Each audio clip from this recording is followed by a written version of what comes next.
Bonjour tout le monde, bienvenue au podcast Au-delà des plans, le podcast de la construction.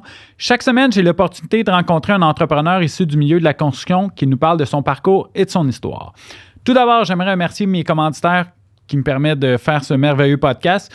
Lajoie, qui est un agent manufacturier en équipement de plomberie pour vos projets résidentiels, commerciaux, industriels, institutionnels. N'hésitez pas à les appeler, ils vont faire toutes vos spécifications pour les équipements de plomberie.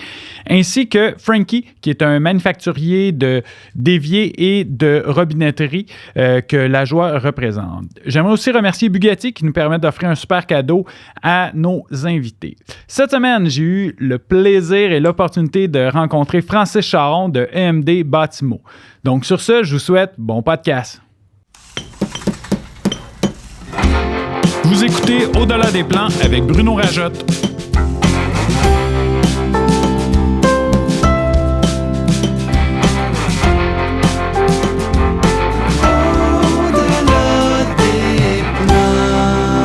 Le podcast de la construction. Rebonjour Francis, épisode 2 de l'entrevue.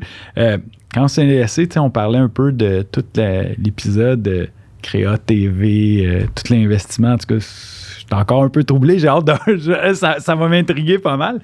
Mais votre histoire à toi et Marc, là, vous avez commencé. Moi, quand je vous ai connu, la première fois que j'ai entendu EMD, parce que Bâtimo n'était pas encore là la première fois, je te dirais année 2002-2003, cette année-là, vous étiez connus comme les kings des garderies. Vous aviez fait beaucoup de contrats là. Comment ça a commencé? Parce que vous partez votre histoire, toi, Marc, OK, c'est bon, on part notre compte, on engage David. Les premiers contrats, c'était quoi les bâtiments? Le premier contrat, c'est effectivement des garderies. Une rénovation de 300 000 $. Et c'est là que je reviens avec mon chèque de 20 000 de caution qu'on n'avait pas, qui est devenu un chèque certifié qu'on ne pouvait pas, qui est devenu un chèque personnel, puis on se croise les doigts pas qu'il l'endosse. Fait que ça a été un contrat de 300 000. Puis on était tout énervés, puis Marc a fait surintendant, journalier, gars de démolition, gars de plafond suspendu, gars à peu près tous les métiers du monde. Puis on l'a fait, on a dégagé un profit qui nous a permis de démarrer dans le milieu des garderies.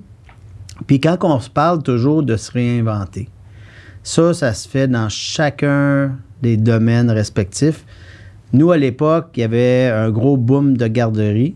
Puis les architectes produisaient des plans qui faisaient toujours en sorte que les budgets n'étaient pas respectés. Fait que nous, ce qu'on a fait, on rentrait tel que plan et devis. On se positionnait souvent le plus bas soumissionnaire conforme. Et là, ça n'a pas d'allure, on dépasse nos budgets et tout le kit. On mettait une autre enveloppe, on peut vous le faire clé en main. Et là, on avait fait des ententes de partenariat avec nos sous-traitants, puis dire, écoutez, vous allez peut-être faire moins, mais sur plus de projets. Et là, on a créé une équipe SWAT Team qui a fait en sorte que projet après projet de garderie. Je pense que c'est une 60aine de garderies qu'on a fait en début de carrière. Et pour nous, ça devenait facile à faire parce qu'on avait notre équipe qui était habituée. Et là, on avait des gains de productivité, puis on avait réinventé notre façon de faire pour respecter les enveloppes budgétaires de l'époque. Et de là, on est parti et on a fait notre première résidence pour personnes retraitées. Mais quand est-ce que vous avez décidé, parce que c'est une décision d'équipe, là, même sûrement que David devait être inclus dans le décisionnel à ce moment-là, comment vous avez décidé que, parce que vous aviez un peu le vent dans les voiles avec les CPE, garderies, tout ça, de dire, on change notre focus, on veut aller résidence, nous appartenant, opérer, tout ça. C'était quoi le raisonnement que vous aviez eu en arrière de ça? Bien, le raisonnement, Marc, fondamentalement, c'est un gars de construction. Marc, c'est l'ADN constructeur. Mon ADN à moi est beaucoup plus développeur. Et les chiffres, le développement et tout.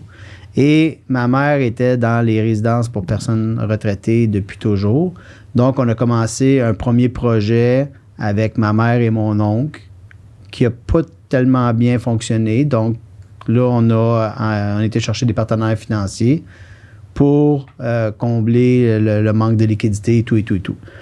Mais c'est de là que ça a parti. Puis après ça, quand nos partenaires financiers sont arrivés, il y avait un autre bâtiment qui était le Sage au piano, qui est le dernier vestige des pianos Le Sage à Sainte-Thérèse.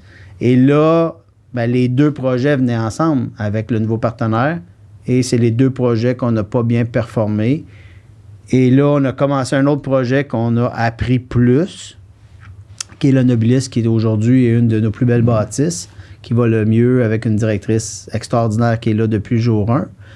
Et là, on est allé par la suite à Saint-Eustache acheter un terrain industriel. Oui, sur le bord de la 640. Sur le bord de la 640, que tout le monde voyait en industriel. Et nous, on avait vu l'hôpital. Puis, on est dit, on va développer un milieu de vie, on va développer un continuum de services avec la résidence autonome, notre polyclinique médicale et la résidence avec soins et l'hôpital à côté. Et on a développé le concept qui, plusieurs années après, en 2014, notre partenaire actuel qui est Chartwell, qui est le plus gros opérateur de résidence pour personnes retraitées au Canada, au Québec, et ainsi de suite, lui est arrivé et il dit « Moi, je veux vous acheter. » Fait que je dis « Ça donne pas bien parce qu'on n'est pas à vendre. » Fait que là, il dit « Non, mais il dit « Moi, je veux vous acheter. » Mais je dis, nous, on n'est pas à vendre. Fait que on s'est assigné un peu, puis tout ça pour comprendre qu'eux avaient eu un mauvais partenaire au Québec. Puis j'ai dit, moi aussi, j'ai eu un mauvais partenaire en début de carrière qui a failli nous faire faillite. Fait qu'on a fait un partenariat, on a négocié pendant 6 mois, qui pour moi, tu le sais, c'est une éternité. Fait que on a vraiment mis des bons paramètres en place. Et ça a été notre première grosse transaction immobilière. On a vendu 85% de nos participations dans le projet de Saint-Eustache, qui nous a permis de là à aujourd'hui de développer pour au-delà d'1 milliard, 1,1 milliard en valeur marchande avec nos projets qu'on a fait seulement avec Chartwell. Fait que ce partenariat-là qu'on a négocié en juillet 2014 nous a amené aujourd'hui à être complètement à un autre niveau. Et là, de pleinement s'épanouir à développer des milieux de vie extraordinaires pour nos aînés. Mais c'est incroyable, pareil. Tu sais, parce que vous avez parti ça, toi puis Marc, tu sais, en se disant, on le roule, là. Tu sais, le Chartwell, il était-tu dans ton mindset en disant, un jour... Parce que, tu sais, te connaissant, c'est comme, non, on va grossir notre parc, là, on a notre plan, on sait comment le faire, puis, tu sais, ces 3 bâtisses-là, tu sais, j'adore, moi, ce concept-là, puis, tu sais, on va parler tantôt du libre, tu sais, de comment l'idée est venue du libre, là, mais, tu sais, ce concept-là de, il y a une polyclinique, fait que si jamais vous avez besoin de soins, c'est là. Milieu de vie autonome. Puis si jamais vous avez des besoins de soins ou des choses comme ça, il y a l'autre résidence qui est juste à côté, qui nous permet de tout moduler. Fait que le milieu de vie reste sensiblement le même, l'environnement est le même. Fait que c'est hyper intéressant, très rassurant là, pour des gens. Là. Puis tu sais, tantôt, je te disais, OK, oui, vous aviez, après les garderies, vous auriez pu partir du locatif, vous auriez pu partir du condo. Il y a bien du monde qui ont parti du condo. Tu sais, t'as quand même eu toi et Marc, je parle toi, là, mais je comprends que c'est l'équipe. Là. Vous avez quand même eu une belle vision de voir les centres de personnes âgées comme the next big thing in town. Là. Je pense pas que ça a été une vision. Je pense que ça a été un concours de circonstances. Tu sais, quand tu regardes les plus grandes personnes, que ce soit Kate Nagano, qui était sur une île perdue, mais qui avait un professeur exceptionnel de musique qui a développé sa passion et qui est devenu un des plus grands chefs au monde. À un moment donné, tu as une question de chance, tu as une question de timing. Tu sais, on le sait, on est 2 maniaques de hockey. Il y a vraiment beaucoup d'appelés, mais très peu d'élus dans la Ligue nationale. Puis on le voit récemment, beaucoup moins de Québécois. Mais il faut que tu sois à la bonne place au bon moment, avec le bon produit et tout. Fait que je pense que ça a été de mon background jeune avec les personnes âgées qui a fait en sorte qu'on a voulu développer une première résidence, puis qu'après ça, de là, on a vraiment été à l'école de la vie, comme je parlais tantôt, qui nous a amené à se dépasser puis à être meilleur, puis qui nous a amené à Saint-Eustache avec un terrain qu'on n'a vraiment pas payé cher, qui nous a donné notre premier edge pour continuer à croître à la vitesse qu'on voulait croître. En fait, plus vite que la vitesse qu'on voulait croître à l'époque. Puis, on était juste à la bonne place au bon moment, puis on était en position de voir l'opportunité. Parce que moi, je catégorise toujours le monde en 3 catégories. Le train étant l'opportunité, évidemment. Si je fais le parallèle, il y en a qui ne savent même pas que le train existe. Fait qu'il va passer à côté, il va être bruyant, puis ils ne l'ont même pas vu, ils ne savent pas que ça existe. Il y a d'autres types de tempéraments qui vont regarder le train étant l'opportunité passée, et il y en a d'autres qui vont embarquer dans le train à différentes vitesses. Nous, on saute dans un train quand on y croit, puis le bras arrache quasiment, mais on est dans le train, puis un coup qu'on est dans le train, on va tout faire ce qui est nécessaire pour rendre cette opportunité-là viable, puis et une belle opportunité. Fait on s'est placé parce que j'avais été dans les jeunes en contact avec les aînés. On voulait redonner les lettres de noblesse. Ma mère était là-dedans. Fait que c'est une conjoncture qui a fait en sorte qu'on a parti dans ce domaine-là, sans même la vision du futur, je te dirais, pour être bien honnête. Puis aujourd'hui, est-ce que je suis tout au courant de la démographie qui s'en vient? Quand, comment, pourquoi, les salaires, les ci, les ça? Effectivement. Je pense que tu peux écrire les stats. Fait que on a évolué. Et c'est le jour qu'on arrête d'évoluer comme personne, qu'on soit à l'âge qu'on voudra, qu'on soit avec la notoriété qu'on voudra, c'est là qu'on se trompe, puis c'est là qu'on se met à reculer.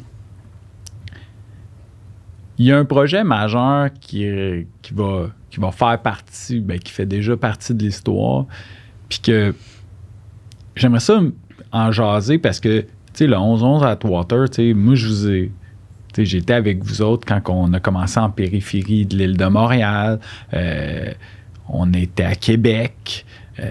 On a essayé un peu à Gatineau. Mais, puis, tu sais, c'était pas...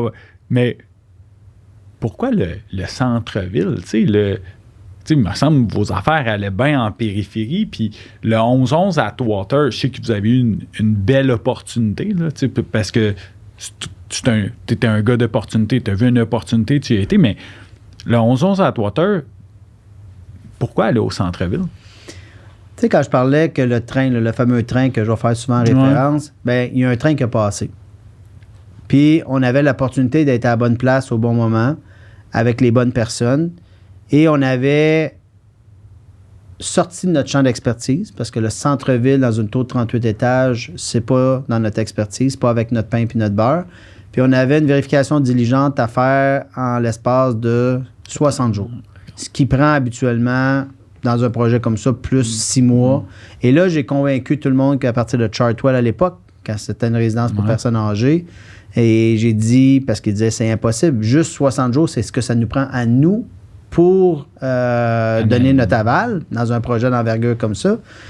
Et à l'époque, je me souviens d'avoir parlé au CIO et dire, si le Royal York de Toronto, qui est l'emblème de Toronto, était à vendre sur le marché, est-ce que tu l'achèterais? Ben, si ça serait mon actif, effectivement, c'est un joyau. Ben, j'ai dit ça va devenir le 11-11 Atwater. Fait que là, tu as l'opportunité, est-ce que tu embarques? Fait que, de fil en aiguille, il a réduit son délai à 30 jours. Et même chose avec Altus à l'époque, même chose avec l'équipe qui avait travaillé 7 jours semaine pendant un mois. Et ensemble, parce que moi, je peux courir très vite, mais pas longtemps. Ça prend une équipe. En équipe, tu vas courir moins vite, c'est vrai, mais tu vas courir beaucoup plus longtemps. Donc, en équipe, on est allé chercher cette opportunité-là. Et le 11-11 Atwater va être un bâtiment iconique et probablement que les gens vont nous associer à ce bâtiment-là parce que c'est celui qui est le plus en vue. Quand on arrive par l'autoroute, c'est le premier projet qu'on voit et c'est toujours le premier projet qu'on va voir parce qu'on ne peut pas monter plus que 8 étages à Westmount. Donc, c'est un bâtiment iconique. On a fait des super belles rencontres avec tous les propriétaires qui ont très bien réussi, qui vont acheter les condos à un prix important. Mais à la fin de la journée, c'est pas le type de produit que nous, on est spécialisé. Et je crois fondamentalement que tu ne peux pas être bon dans chacun des domaines d'expertise. On a appris à la dure avec le 1111 Atwater. Mais quand on parle d'une résidence normale de 360 unités, on l'a regardé sur toutes ses coutures. On sait le client vient de où, comment il vient, quelle hauteur. Oui, il y a plusieurs choses qu'on peut ramener de cette expertise-là au 1111 Atwater parce qu'on a vraiment un 206 unités, 208 unités de concept 55+, qu'on a converti en cours de route. Fait que oui, notre expertise de 55+, va s'adapter à Eleva, qui est notre 55+. Par contre, il y a eu beaucoup de travail, beaucoup de défocus du core de notre entreprise. Et ça nous a empêché d'avoir plusieurs opportunités parce que le focus était de réaliser quelque chose qu'on n'avait pas réalisé auparavant. Là. Puis, tu sais, tantôt, tu as parlé, c'était une résidence personnes âgées, puis de multiples raisons, il a fallu le transformer, l'évoluer. On en a parlé dans... Le monde a changé, puis le monde a eu énormément de changements. C'est un talent que tu as de... parce que c'est un projet de plusieurs centaines de millions. Oui.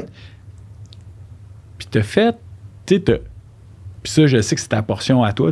Marc est très bon, contrôle tout au niveau construction. C'est un génie en construction. Mais le côté vendeur, là, c'est toi, tu sais. C'est quand même incroyable que tu aies été capable. Puis là, on parle pas de 3 appartements. Le bureau, ce ne sera pas un bureau de dentiste, ça va être un massothérapeute. Ce ne sera pas un bureau de coiffure, ça va être un épicerie. Là, tu as switché le concept totalement. Là. Tu sais, il a resté les condos dans les étages supérieurs avec les penthouses, tout ça.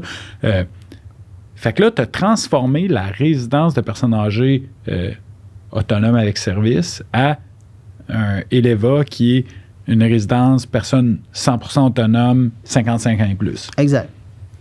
Mais c'est toujours dans l'analyse de risque. Tu sais, on a fait une énorme analyse de risque pour dire quel est le risque du statu quo.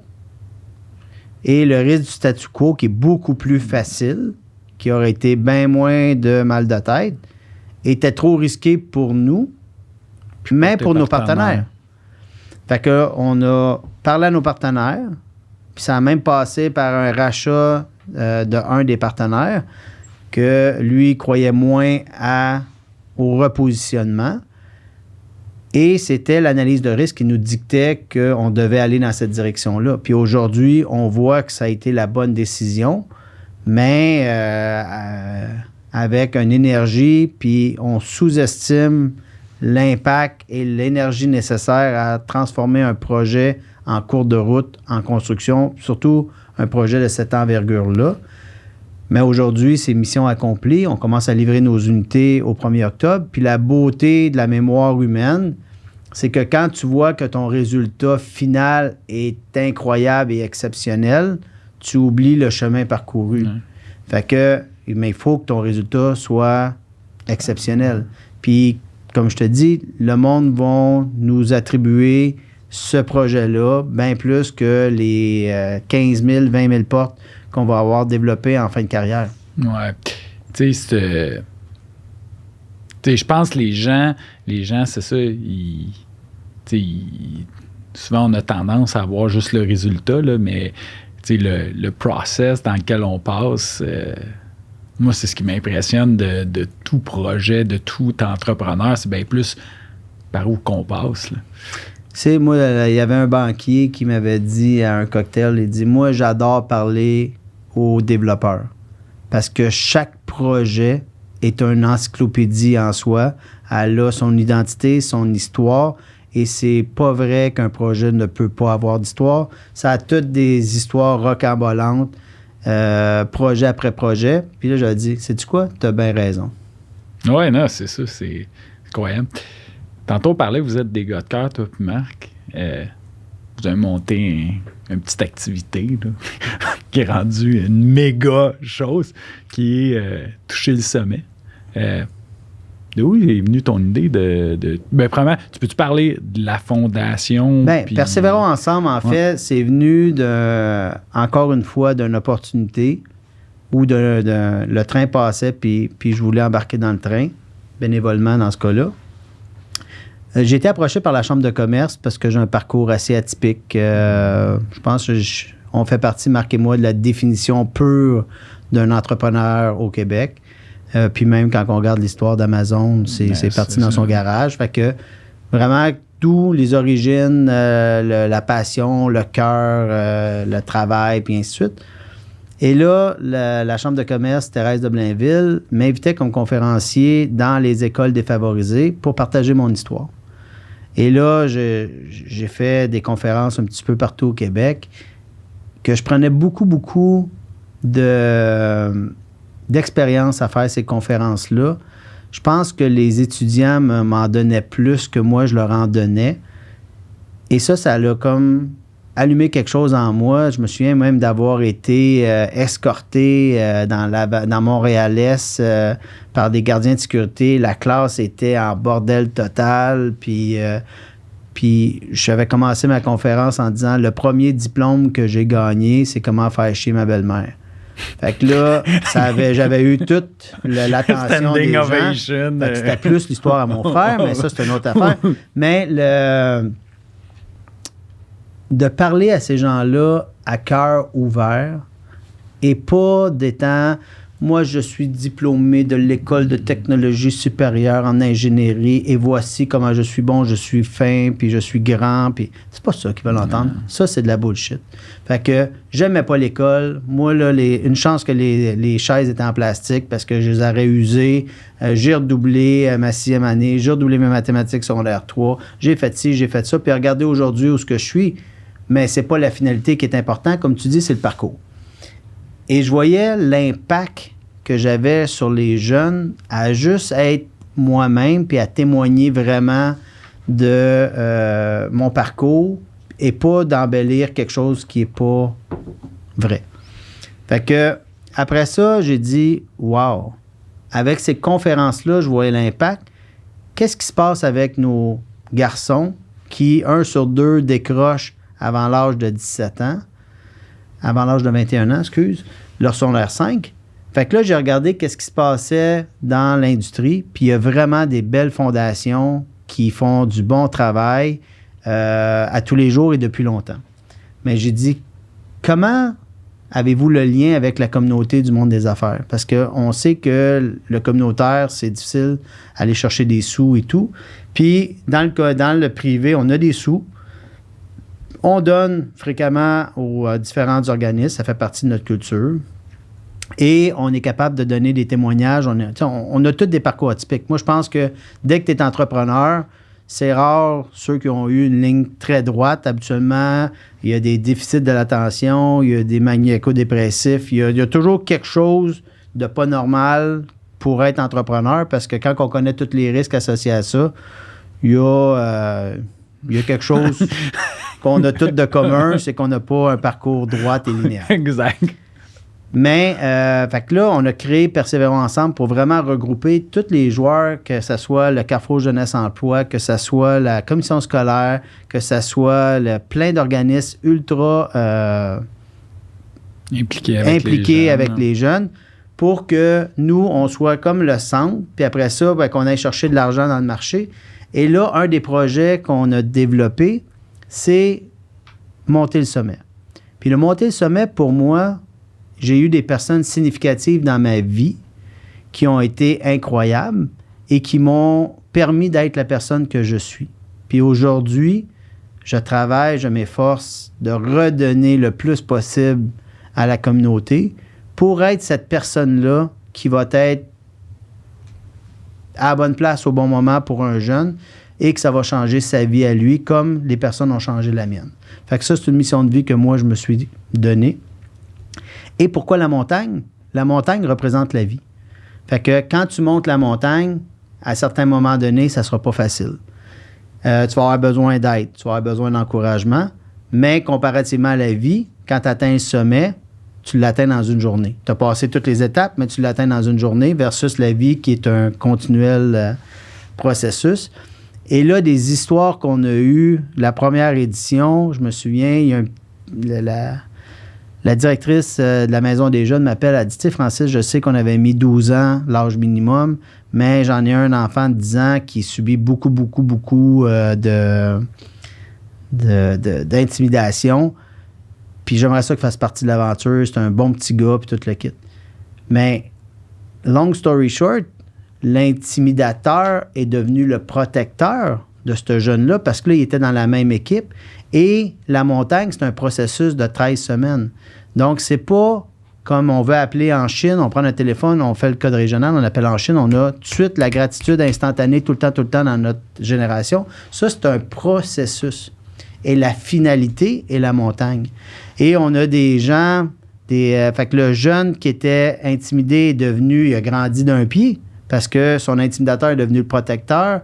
Après ça, j'ai une infirmière, pas une infirmière, elle était étudiante à l'époque, qui, elle, vivait de la violence conjugale, une Haïtienne qui arrivait d'Haïti, puis elle dit, quand j'ai monté la montagne, je sentais toute l'armure se détacher de moi, et quand je suis arrivé en haut, j'étais une femme libérée. Le processus qui m'ont entouré avec des intervenants, avec d'autres étudiants qui m'ont aidé dans mon cheminement, mais j'ai laissé mon mari violent, j'ai retourné à l'école et je veux devenir infirmière et essayer de m'empêcher d'être infirmière. Puis, une autre ascension que j'ai fait avec un jeune qui a été mon coup de cœur de cette ascension-là, qui avait une maladie mentale. Puis, il dit, moi, je suis pas capable de monter la montagne, c'est impossible, je serais pas capable de monter la montagne. Je dis, hey, on va prendre Bruno comme nom pour l'instant. Bruno, es-tu capable de compter jusqu'à 100? Ben oui. Ben, je dis, tu comptes fort jusqu'à 100. Quand tu arrives à 100, tu me le dis. 1, 2, 3, 100. Francis, je suis rendu à 100. High five. T'es pas game de faire un autre 100 pas. Il a fait un autre 100 pas, et un autre 100 pas, et un autre 100 pas, et un autre 100 pas. Et évidemment, on a monté moins vite. Puis moi, j'ai toujours un petit discours à faire au sommet. Et là, j'aurais voulu faire le staging de tout ça avec le cinéma, les cinéastes et tout. J'aurais même pas été capable. Les gens m'attendaient, m'appelaient pourquoi j'étais en retard. Et quand on est arrivé, juste les 50 derniers pas, j'ai dit, regarde en arrière le chemin parcouru. Fait que le jeune s'est mis à pleurer. Puis pour lui, il dit, moi, pas parce que j'ai un déficit psychologique que je suis un incapable dans la vie. Puis quand on est arrivé en haut, le monde connaissait l'histoire et tout le monde s'est mis à applaudir. Fait que c'était son moment à lui de gloire. Puis ça a fait comme, my God, lui, aujourd'hui, j'ai fait la différence dans sa vie. Et c'est pour ça que je me lève à tous les matins pour essayer d'être une personne meilleure, une personne qui va être un élément clé à un changement, ou juste appuyer, ou juste donner des conseils, ou être une bonne personne dans la vie. Pour moi, c'est quelque chose d'essentiel. Et quand on a descendu, sa mère pleurait. Puis moi, j'ai dit, aujourd'hui, votre fils a fait la différence dans ma vie. Puis c'est mon coup de cœur. Puis elle pleurait, puis elle dit, tu sais, t'as pas idée qu'est-ce que tu as fait dans la vie de mon fils aujourd'hui. Pour lui, il pensait qu'il était un incompétent puis qu'il réaliserait jamais rien dans la vie. Mais un pas à la fois, il n'y a rien qui peut nous empêcher d'atteindre notre objectif. Puis des histoires comme ça, je peux vous en compter pour 12 podcasts.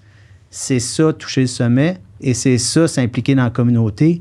Et je peux parler de notre comptable qui était venu monter la montagne en surpoids, puis qu'il a eu vraiment de la misère. Quand il est arrivé en bas, il a dit, plus jamais je vais rusher de même dans ma vie. Il a pris sa santé en main, puis aujourd'hui, il est beaucoup plus en forme, maigri, perdu beaucoup de livres, puis il dit, moi, c'est à cause de la montagne. Puis l'autre qui dit, le jeune, aujourd'hui, un professeur, que c'était un tannant comme pas possible, mais la professeure s'est tordue la cheville en haut de la montagne, mais les 2 personnes qui ont descendu le professeur sur leurs épaules, c'est les 2 pestes de la classe. Puis le professeur ne serait pas redescendu sans ces 2 personnes-là. Fait que la connexion qui se fait quand on met vraiment toute l'énergie à la bonne place, puis qu'on est ensemble à atteindre un résultat. Tu sais, on regarde tous ceux qui ont fait les guerres, les joueurs de hockey avec l'esprit d'équipe, et c'est ça qu'on crée avec ces jeunes-là, avec la montagne, l'esprit, la camaraderie, la fraternité, qu'on va s'aider les uns les autres. Puis quand ils sortent de toucher le sommet, puis comme je vous dis, j'ai plein d'histoires, ça les a permis de les faire grandir. Fait que pour moi, quand je monte cette montagne-là année après année, là, on a manqué 2 éditions à cause de la COVID, mais on le refait cette année, mais c'est tout le monde qui est gagnant et ça nourrit vraiment beaucoup. Puis c'est un événement formidable. Et pour moi, je l'ai juste monté la montagne. Quand je parle de l'équipe, mais la directrice de la commission scolaire a dit « Ouais, mais si on monte la montagne, c'est juste monter une montagne, c'est une activité. Si on fait tout le processus ensemble de 13 semaines, ça devient un cheminement. Et ça, c'est beaucoup plus bénéfique. Puis là, ensemble, mon idée de juste monter une montagne a été bonifiée par tout le monde pour arriver à un concept exceptionnel que j'invite tout le monde à venir participer. Moi, cette activité-là, j'ai eu l'opportunité de le faire 3 fois. Puis je me souviendrai à vie de ma première expérience. Frank, ça, c'est quelque chose qui m'a marqué puis qui me marque encore. Puis je repense à ça aujourd'hui.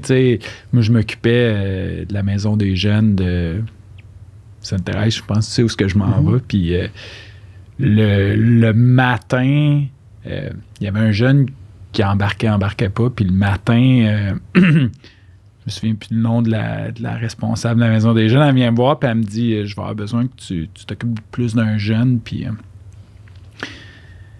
Puis le jeune 2 jours avant avait essayé de se suicider. Fait que il y avait des bandages au niveau des poignets, tu sais. Puis cette journée-là, Frank devait faire 25-30, là. C'était Harford, je te dis, il faisait chaud, là. Moi, j'étais en T-shirt puis en shirt. Lui, il était en jean puis en hoodie, tu sais. Puis là, elle me dit, tu vas, j'aimerais ça que tu t'assoies avec parce que personne ne veut y parler. Tout le monde est au courant de son histoire, personne ne veut y parler. Fait que là, le matin, je vais avec, je vais chercher son déjeuner, je m'occupe de lui, puis il me dit pas un mot, man. 0, Francis, là. Puis je m'assois dans le boss, je vais m'asseoir avec toi. Non, pas besoin, tu peux aller t'asseoir avec les autres. Je dis non, je m'assois avec toi. Sainte-Thérèse, Harford, là, 1h30, 2 heures, je me souviens pas, mais je peux te dire que quand t'es à côté de quelqu'un que tu sais qui s'est suicidé ou qui a essayé de se suicider, puis qui dit pas un mot, là, le temps est long, là, puis tu sais comment j'aime jaser dans la vie. Puis là, j'ai monté, puis c'était à milieu de montagne, à un moment donné, il me dit « Bon, ben moi, je redescends, c'est assez pour aujourd'hui. » Puis je dis « Non, je pense que tout le monde se comprend mal. » Ben là, c'est l'eau, pas de trouble. Donne-moi ton sac à dos. Finalement, on a monté en haut, puis ce jeune-là, je m'en ai occupé pendant... Tu sais, on a redescendu, finalement, on a jasé. Je l'ai invité à souper à la maison.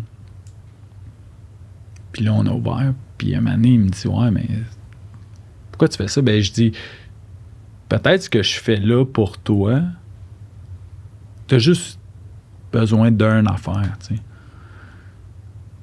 Fait que là, il me dit « Ben moi, je peux pas... » Je dis « Moi, si je peux changer ta vie, là, moi, là, ça me fait ultra plaisir de faire ça. Puis faire à manger pour toi, faire à manger pour un autre. » Puis là, il me dit je dis « Ben, l'école, ah non, moi, l'école, c'est fini, j'ai eu mon secondaire 5, c'est terminé. Je dis, OK, tu veux travailler où? Puis tout ça. Ben, pas besoin, le gouvernement va me payer. Puis là, je dis, ben, je dis, tu trouves pas, tu sais. Puis là, il dit, ben, ma mère, elle, ben, je dis, qu'est-ce qui t'empêche d'avoir ton propre appart, tu sais? Ben, il dit, je peux pas partir. J'ai pas de sous. J'ai pas assez de sous. Ben, je dis, il faut que tu travailles. Ouais, mais je veux bien travailler, mais je suis à pied. Et je dis, OK. Mais je dis, qu'est-ce qu'il te faut? Ben, je dis, j'ai même pas de vélo. Je marcherai pas 30 minutes par jour. Je dis, parfait. Fait que là, je dis, ce que tu essaies de me dire, c'est que pour changer ta vie, il te faut un vélo. Ouais, viens avec moi. Là, je dis, on va aller faire des ventes de garage. Je dis, tu choisis le vélo. Je veux même pas qu'on parle de prix, tu choisis le vélo. Puis je dis, un jour, ce que je te demande, c'est que tu redonnes ça un mané à quelqu'un. T'sais. Puis ce gars-là, j'ai acheté un vélo. On s'est reparlé une fois depuis. Puis aujourd'hui, ce gars-là est au cégep. Il a une job. Il a un kid. Il a une femme. Il va s'acheter une maison. Je le suis encore sur Facebook, puis aucune communication. Mais, tu sais, quand tu dis cette activité-là, Frank, ça peut changer des vies. Ça a changé la mienne, ça a changé la sienne. T'sais, j'ai acheté un vélo, ça a dû coûter, je sais pas, 100$. Je me souviens plus. Mais lui, juste ça a changé. Puis à partir de là, il s'est pris en main, tu sais. Pour les auditeurs, si jamais vous voulez participer à cette activité-là, je vous le dis, ça va changer votre vie. Vous allez changer comme individu, mais c'est du donnant-donnant, ça. C'est un montagne. On reçoit autant qu'on donne, puis on pourrait en parler pendant des heures, puis j'ai tellement d'histoires. Puis juste de prendre le temps d'être la personne qui peut être significative, puis on ne le sait jamais quand ce moment-là arrive. C'est juste prendre le temps de regarder puis de faire du bien autour de soi. Tu sais, ton histoire, elle me touche beaucoup parce que tu sais comment que je pourrais être avec ces personnes-là. Puis, il y a tellement d'histoires, puis il faut juste prendre le temps, puis c'est pas que ça coûte super cher, c'est pas que ça prend beaucoup de temps. Puis, c'est tellement gratifiant pour nous de s'impliquer dans la communauté. Puis, c'est quelque chose que on dirait que nous, francophones, on n'a pas autant que les anglophones et que les d'autres pays, que de redonner à la communauté, c'est un devoir. Ici, ça commence à changer beaucoup, mais c'est tellement payant. Puis oui, effectivement, j'invite tous les auditeurs. Puis allez voir Persévérons ensemble. On va mettre le lien. Puis vous allez voir qu'est-ce qu'on fait. Puis comme je vous dis, il y a plein d'organismes dans votre région respective qui font des choses exceptionnelles. Impliquez-vous, ça fait vraiment du bien au cœur. Oui, ben ça fait du bien. À l'âme. Oui, à l'âme. Frank, on arrive, je sais qu'on... Je veux respecter le temps. On est dans le temps. Je finis... j'aurais eu plein de sujets à parler, mais je finis tout le temps mes entrevues avec 2 questions. La première, c'est de quoi tu es le plus fier? De ton parcours, de ta personne, de l'homme que tu es rendu aujourd'hui? Ce que je suis le plus fier, là, c'est que réussir dans la vie, c'est pas quelque chose qui est facile, mais c'est quelque chose qu'on voit souvent. Réussir sa vie, il y a un mot qui change, mais la signification est complètement différente. Moi, ça fait 32 ans que j'étais avec ma femme. Je l'ai rencontrée en secondaire 5.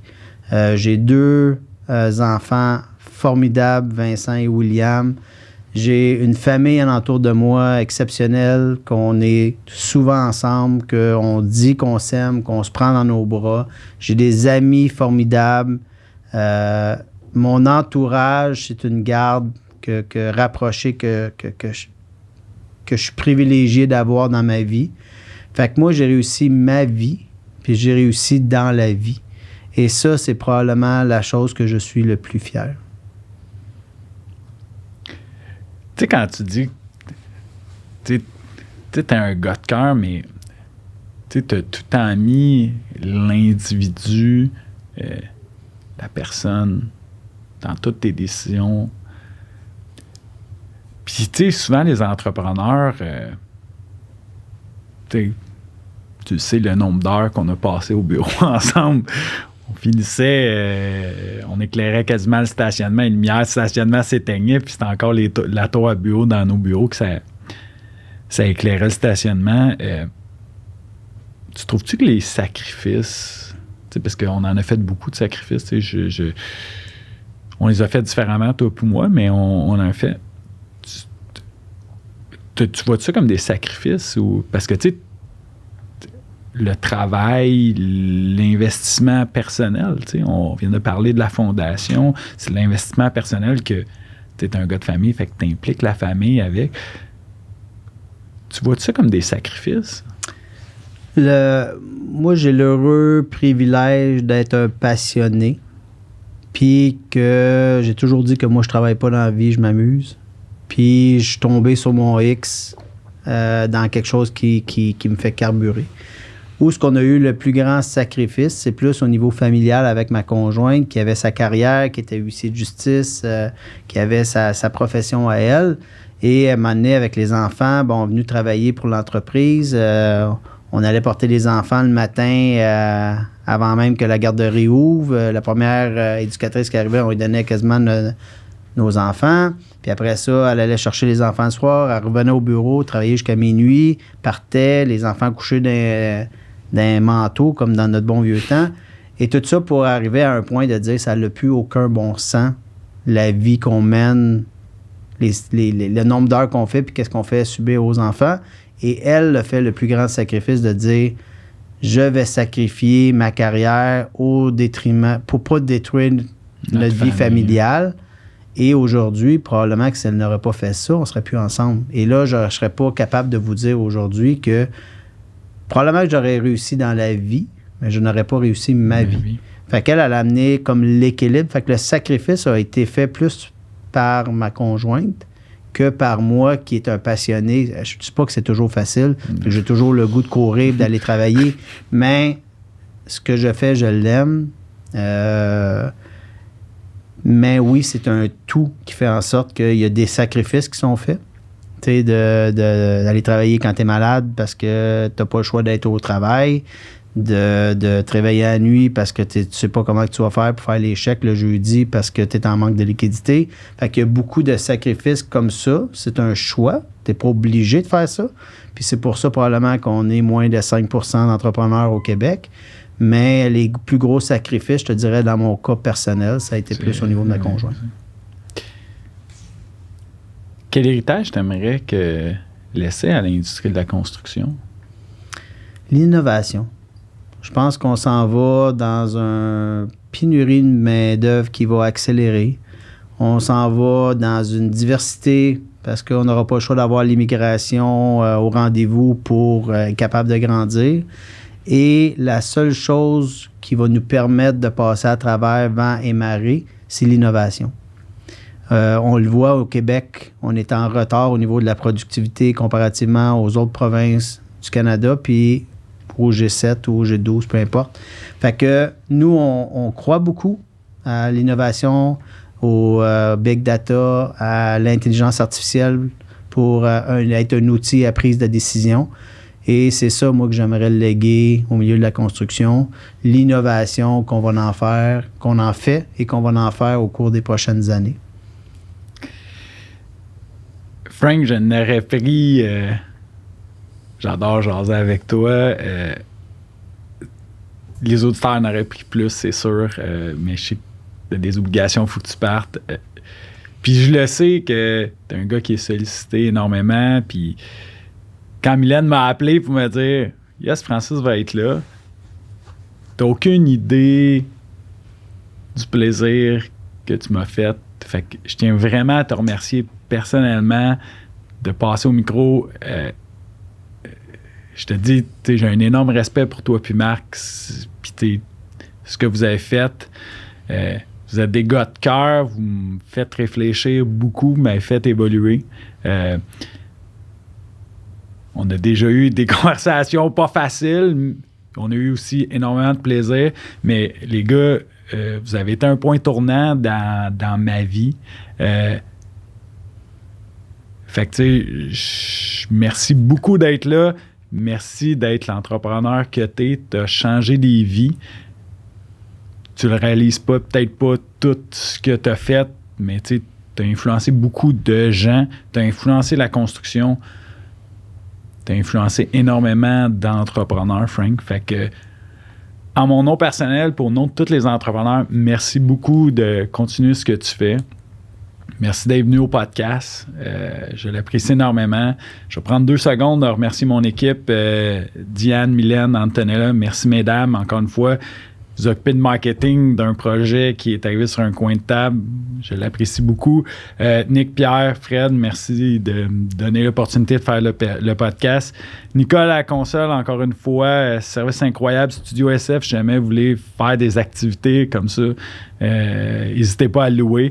Puis, Francis, merci énormément. Puis, pour les auditeurs, on se voit la semaine prochaine avec l'histoire puis le parcours d'un autre entrepreneur. Donc, sur ce, bonne semaine. Ça fut un grand plaisir. Merci, bonne semaine. Bye.